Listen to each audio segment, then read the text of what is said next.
अस्सलाम वालेकुम वरहमतुल्लाह वबरकातुहू।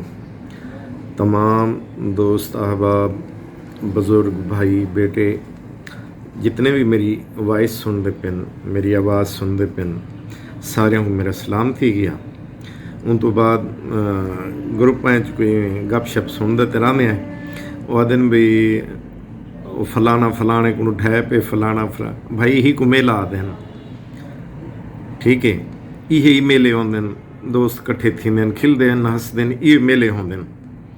ठीक है, बाकी जेड़े पहलवान सारे वदन छोटे या वड्डे ठेकेदारां नाल तावन करो, जेड़े लोग मलहण करवेंदे उन्हां नाल तावन करो। ई ना करो असीं 5 लाख दो, असीं 9 लाख दो जी, 7 लाख दो जी, ये फलाना बंदा पैसे वाला असीं इतने दे सी इतने दे सी।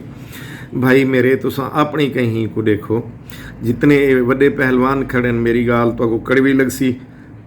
उतले पहलवान जितने भी खड़े संवल जखल समेत 2 लाख रुपए की जोड़ अज के दौर महंगाई के दौर 2 लाख रुपए की जोड़ साढ़े कोल कोई आवे असां 1.5 लाख गिनसों जिंदे नाल दिल करे लड़ा दो।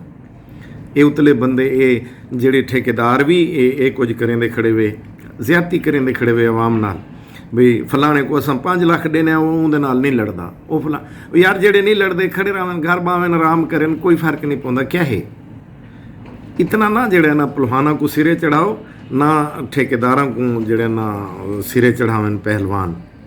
9 लाख 7 लाख 10 लाख अल्लाह अकबर पता नहीं क्या थी गई, कोई काल पै गए पहलवाना दा या क्या थी गए। वो जेड़े बंदे लड़दे वदे वे तेल लेंदे वदे वे, मेरा भाई अल्लाह दा नूर है तुहाडे उत्ते। ये फन जेड़ा है ये भी नूर है तो को अल्लाह पाक ने दिते। तुहाडे को ढेर वजन वाले ही वदन पैसे वाले ही वदन। भाई जी कहने नाल कोई इतराज़ कह नहीं, मैं संवल दा उस्ताद बोलना पिया। तुसां सब को 1.5 लाख रुपया दियो है, जेड़े बंदे नाल तुहाडा दिल करेंदे सब को दसो भी फलाने नाल कुश्ती लड़नी असां पहुँच वेसों इंशाअल्लाह। कोई ठेकेदार मेरे को आवे मैं उनके हथ पैर चुमसा, कोई मसला क्या नहीं। जेड़े वेले दिल करे जिस टाइम सब को तुसां दसे सो असां कुश्ती लड़न वास्ते हाजिर बैठे हैं।